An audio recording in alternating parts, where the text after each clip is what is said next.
À PZN Bar Restaurant, vous trouverez de la viande de brousse et des mets locaux. Votre bar-restaurant est situé à Porto Novo, quartier Doha, dans l'Avant Talon. Contact 00229 96 118 65 03.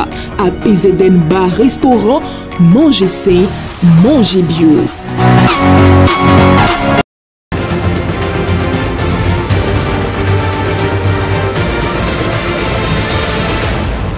Guérit TV Monde, le leader des Web TV au Bénin. Mesdames et messieurs, bonsoir et bienvenue sur Guérit TV Monde. Tout de suite, le sommaire. La 4e rencontre annuelle des professeurs de philosophie engagés du Bénin se déroule à l'université de Parakou. Cette rencontre, qui se tiendra sur 3 jours, verra la participation de plusieurs autorités politico-administratives. Suite au communiqué radio-diffusé et télévisé du ministre du Cadre de vie et des Transports, chargé du développement durable, José Didier Tonato, relatif à l'ouverture et à l'exploitation des salles de fête en bâche à titre professionnel, un spécialiste des questions juridiques donnera les détails sur le décret. 6 membres de la Force du Progrès, un groupe allié au parti UDPS au pouvoir, ont été condamnés à mort ce jeudi 8 août 2024 par le tribunal de grande instance de Kinshasa-Kombe. Ils ont été reconnus coupables de plusieurs infractions dont association de malfaiteurs et tentative de meurtre. À nouveau, bonsoir et bienvenue. L'enseignant de philosophie, un artisan du savoir, du pouvoir et de l'avoir. C'est autour de ce thème que se déroulent les réflexions depuis ce jeudi 8 août dans le cadre de la 4e rencontre annuelle des professeurs de philosophie engagés du Bénin. Cette activité, qui se tient à l'université de Parakou pendant 3 jours, a vu la présence de plusieurs autorités politico-administratives, dont le représentant du préfet du Borgou, le représentant du médiateur de la République, le conseiller technique du ministre de l'enseignement secondaire, ainsi que son directeur de cabinet Garba Ayouba, qui a d'ailleurs donné le coup d'envoi des travaux. Le point avec Anselmo Richard et David Yémé. Les enseignants de philosophie du Bénin tiennent depuis ce jeudi 8 août 2024 leur rencontre annuelle dénommée RIA Philo. C'est l'université de Parakou qui abrite les travaux de cette 4e édition qui s'inscrit dans une dynamique visant à rendre la philosophie plus pratique au Bénin. Madame Rukayatou Daouda Yessoufou, présidente du groupe de professeurs de philosophie engagés du Bénin, et chef groupe spécialisé philosophie à la direction de l'inspection pédagogique de l'innovation et de la qualité, précise ici les objectifs de RIA Philo. La rencontre qui nous unit dans ce prestigieux cadre puise ses origines d'une épineuse question qui sans doute compte parmi les nombreux préjugés qu'on dresse à la philosophie. Le caractère trop théorique et abstrait de la philosophie et son enseignement. Certes, la réflexion relève de l'abstrait, mais l'abstrait part toujours du concret. Le concret dont nous parlons, c'est la société, l'entourage au sein duquel le bien-être, le pouvoir, l'économie, l'environnement, le développement, le travail, la justice, l'éducation représentent en majorité les préoccupations. Et c'est à juste titre que cette année, c'est autour du thème l'enseignant de philosophie, l'enseignant ou l'enseignante de philosophie, un artisan du savoir, du pouvoir et de l'avoir. Le thème choisi pour cette 4e édition a été jugé particulièrement évocateur par le secrétaire général de la préfecture du Borgou, Sani Biobaye, représentant le préfet d'Ibril Mama Sissé à ses assises. Il a salué la contribution des professeurs de philosophie à la construction d'une société plus juste, plus paisible et plus harmonieuse. Comment serait la société béninoise si les philosophes comme vous n'ont pas enseigné la morale, l'éthique et plusieurs autres notions utiles pour les cadres de divers secteurs de l'économie béninoise? Aussi convient-il de rappeler que les grands défis mondiaux de développement, si chers aux Nations Unies, les ODD, je veux dire, ont leur fondement sur les concepts de paix, de justice, de gouvernance, énoncés depuis des lustres par les philosophes. L'enseignant de philosophie donne nos élèves et étudiants du savoir permettant de renforcer leurs compétences et capacités à prendre des décisions éclairées et pertinentes dans diverses situations, même les plus complexes. Vous convenez donc avec moi, mesdames et messieurs, que le philosophe Albert Thibaudet avait donc raison d'écrire, je cite, « La philosophie peut se définir non comme la science de tout, mais comme la science du tout. » Fin de citation. Cette rencontre, riche en communication et en échange, a été l'occasion de discussions approfondies autour du thème retenu. Le ministre des Enseignements secondaires, techniques et de la formation professionnelle, représenté par son directeur de cabinet, a exprimé sa reconnaissance envers les enseignants de philosophie pour les efforts constants dans le renforcement du système éducatif béninois. La présente rencontre est l'occasion pour le ministre des Enseignements secondaires, techniques et de la formation professionnelle, au lendemain de la proclamation des résultats du brevet d'études du premier cycle et du baccalauréat, de réitérer ses remerciements à tous les acteurs du sous-secteur, en particulier aux enseignants. Depuis quelques années, vous l'avez constaté, notre système éducatif est engagé dans un processus de transformation qualitative, et ceci grâce à vos efforts quotidiens. L'histoire retiendra que c'est grâce aux contributions multiples dont les différentes éditions du REA Philosophie que le système éducatif de notre pays fait de grands pas dans la voie de l'excellence scolaire. Je peux vous rassurer que la disponibilité du ministre Kwaro Yves Chabi est d'emblée acquise dans la perspective d'échanges fructueux autour de l'ultime enjeu qui est l'accélération de la transformation de notre système éducatif, notamment l'amélioration de la qualité et des résultats aux examens de fin d'année pour la session de 2025. Conformément à leur tradition, les professeurs de philosophie engagés du Bénin ont honoré 2 de leurs membres qui ont fait valoir leur droit à la retraite. Plusieurs autorités politiques, administratives et pédagogiques étaient présentes à cette cérémonie de lancement de REA Philo 4. On reste toujours à Parakou pour parler cette fois-ci de la double voie reliant le rond-point Hubert Maga au rond-point Mathieu Kérékou qui est plongé dans l'obscurité en raison de l'incivisme de certains individus mal intentionnés qui volent les batteries et les lampadaires solaires. Malgré les plaintes des riverains, la situation reste inchangée. Le point avec Salmata Babouni et David Yémé. Des individus mal intentionnés continuent de faire parler d'eux dans la ville de Parakou. Des batteries et des lampadaires solaires érigés sur la double voie reliant le rond-point Hubert Maga au rond-point Mathieu Kérékou sont dérobés, plongeant ainsi cette zone dans le noir.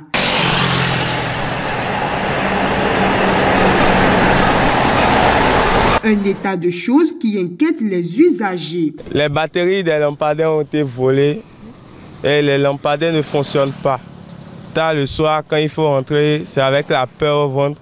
Il fait tellement noir par ici, c'est vraiment dangereux pour les usagers de cette voie. À plusieurs risques, on peut être braqué et des accidents peuvent causer par manque de lumière de ces lampadaires. C'est les zones de Parakou qui ont en train de voler ça.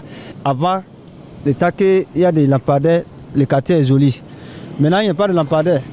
Tout ça est devenu la nuit maintenant. Pour passer là-bas, tu devais peur. Parce que nous, quand on fait les circulations, les bandits, c'est là-bas, on nous attend. C'est là les lampadaires là maintenant, on ne peut pas arrêter là-bas. S'il n'y a pas de lampadaires, même si tout client dit il va à côté des forêts, pour aller là-bas, là, c'est difficile. C'est toujours des citoyens comme nous qui sont venus détruire ça.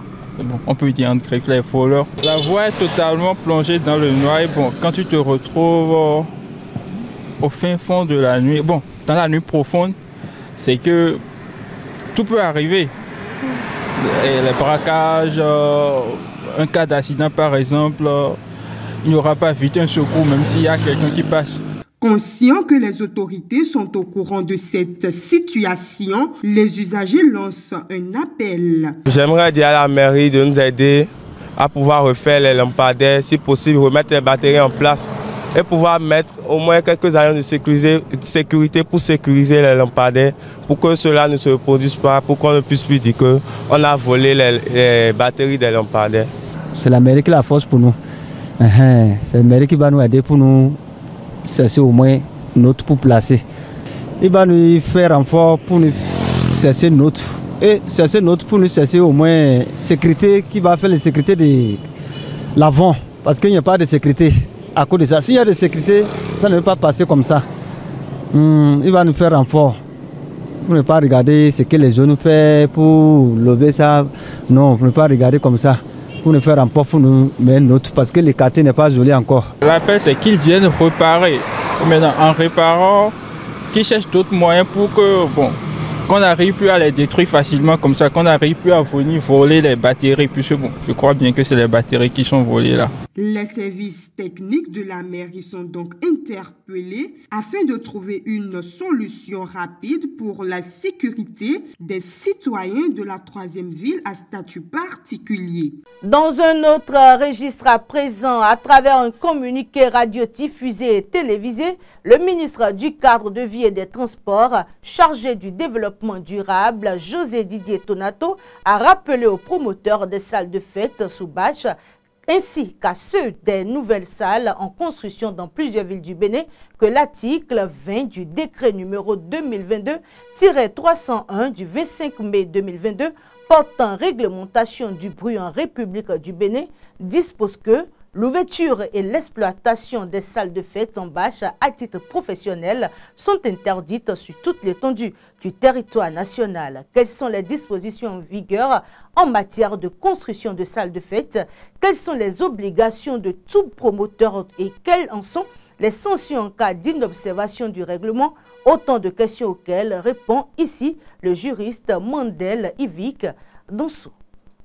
Pour pouvoir ouvrir et exploiter une salle de fête, il faut premièrement disposer d'une autorisation d'ouverture et d'exploitation. Parce que sans cette autorisation, vous ne pouvez pas exploiter, utiliser une salle de fête. On peut déduire cette condition-là de l'article 4 de ce décret qui dispose que, je cite, « Nul ne peut ouvrir et exploiter à titre professionnel une salle de fête s'il n'est détenteur d'une autorisation d'ouverture et d'exploitation. » La question qui pourrait se poser, c'est comment avoir cette autorisation-là? C'est très simple. Je pense qu'il y aura, ou qu'il y a déjà, si ce n'est pas encore fait, il y aura un site en ligne qui sera dédié exclusivement à cela, où les promoteurs iront déposer leur dossier pour demande d'autorisation afin d'ouvrir des salles de fête. Alors, une fois que c'est déposé, ce dossier-là sera étudié par un comité également interministériel.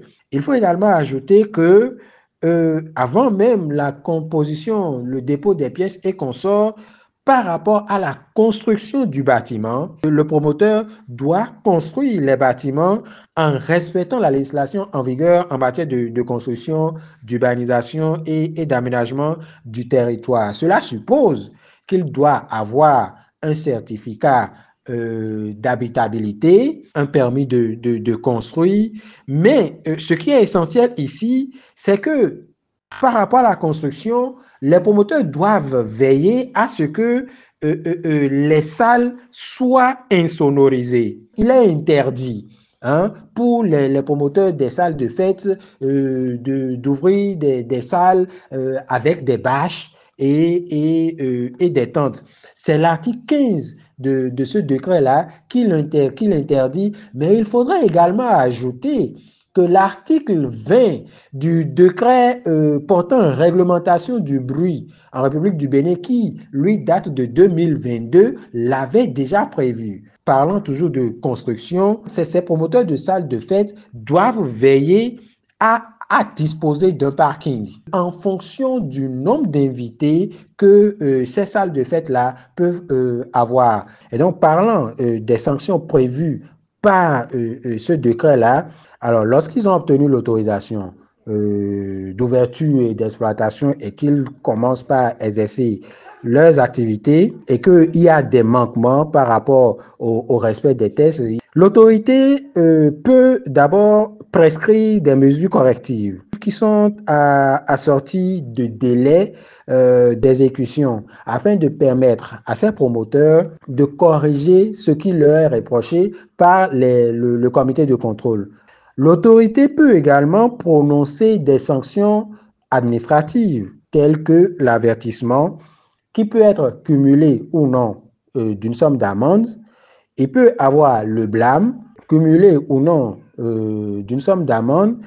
Il peut avoir la suspension de l'autorisation en fonction de ce qui est du manquement qui a été relevé, et il peut, lorsqu'on va au-delà de la suspension, avoir également le retrait définitif de l'autorisation accordée à cette personne-là, bien sûr cumulée ou non avec une somme d'amende. Le décret en matière de réglementation de bruit qui également prévoit des sanctions.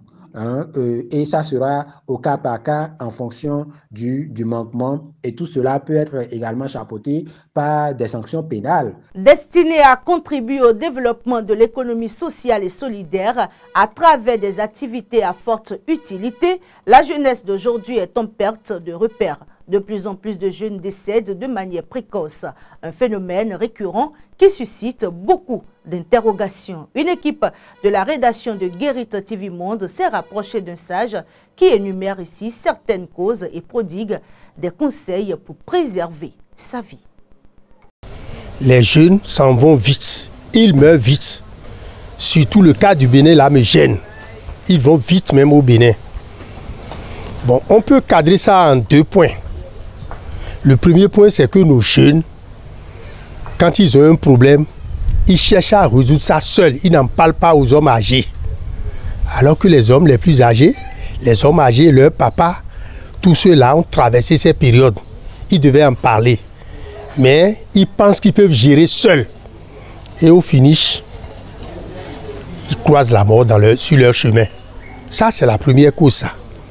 La deuxième cause, c'est vraiment l'abus, la consommation des substances toxiques, commençant par les alcools frelatés. Le jeune pense que c'est en prenant de l'alcool par-ci, par-là, tout ce qui est alcool là, qu'il est en train d'échapper au problème. Certains prennent des substances telles que des drogues. Et c'est ça qui est à la mode maintenant. Le premier conseil que je peux donner aux hommes adultes comme moi, c'est d'en parler. Quand ils sont au milieu des jeunes, il doit trouver des formes, des manières de leur parler de ça. Quand moi je me retrouve fortuitement parmi les jeunes, que ce soit à Porto-Novo ou à Cotonou, je fais quelques parenthèses de blagues et je rentre dans le but du sujet. Je leur dis, tu vois toi comment tu es beau, à te voir là, ça toi tu ne prends rien. Tu manges la pâte et tu bois de l'eau, c'est bien. Il faut continuer comme ça. Les jeunes, je vous en prie, suivez mes conseils. Vous me voyez, l'âge que j'ai maintenant, depuis ma jeunesse, moi, je ne prends pas de l'alcool. Je ne prends pas de l'alcool. Mon papa m'en a parlé quand j'avais 15 ans. Ne bois pas, ne fume pas. C'est en travaillant qu'on trouve de l'argent. Mon papa n'a cessé de me répéter ces mots-là. Et c'est ça que j'ai respecté jusqu'à présent. Tout le monde a besoin de l'argent. Et il faut avoir de l'argent. Mais il y a un seul moyen, une seule voie, c'est de travailler. Ce n'est pas de voler, c'est de travailler. Laissez tout ce qui est toxique, mais travaillez. Utilisez votre force physique. Si vous êtes intellectuellement bien, allez chercher du travail. Mais lorsque vous ne voulez pas travailler, vous voulez la facilité, le gain facile, ça vous conduit au dérapage, à la mort aussi. À présent, la page Inter.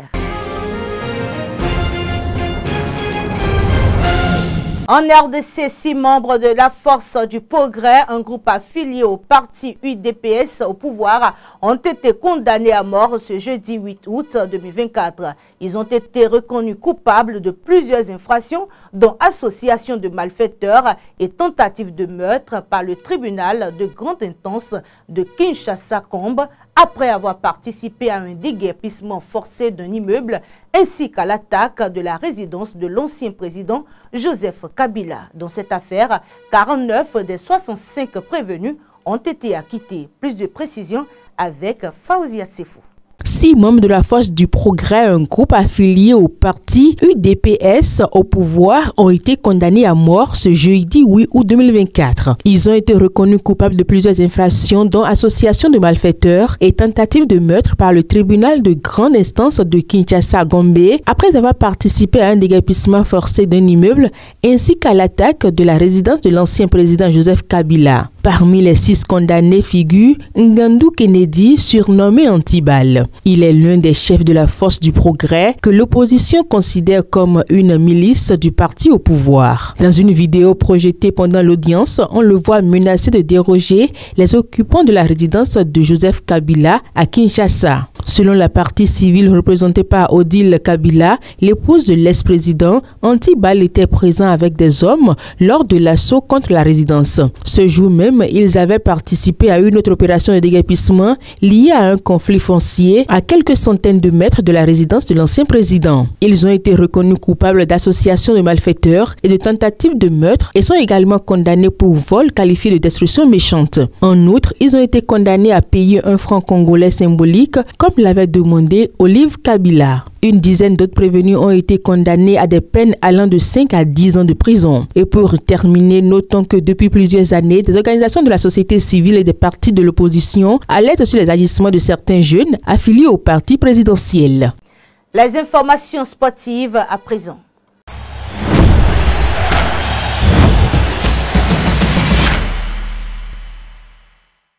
La rumeur concernant le retour de l'international béninois Nabil Yarou au buffle du Borgou sont infondées. Bien que des négociations aient eu lieu, aucun accord n'a été conclu. Patricia Youton nous en dit plus. Les rumeurs ont enflammé la toile et se sont amplifiées ces derniers jours concernant un retour potentiel de l'international béninois Nabil Yarou au sein des buffles du Borgou. Selon nos investigations, il n'en est en rien de rien. Ces spéculations se révèlent infondées. Le joueur formé à l'ASPAC Nabil Yarou n'a pas signé dans son ancienne maison, Buffle FC. C'est vrai que le triple champion du Bénin a été approché par la direction des Buffles du Borgou. Les négociations n'ont pas abouti à la date de ce vendredi 9 août 2024. Le joueur contacté par nos soins a également infirmé l'information selon laquelle un accord serait trouvé pour son retour des Buffles du Borgou. Plusieurs fois champion du Bénin et vainqueur de la Coupe du Bénin et de la Super Coupe du Bénin. Nabil Yarou est allé jusqu'à indiquer que son contrat avec le club de Ouida, Coton FC, arrive à expiration ce vendredi 9 août 2024. Il a confié que plusieurs offres sont à sa table, qu'il souhaite garder confidentielles pour le moment. Ainsi se referme cette édition. Très bon week-end à chacun et à tous.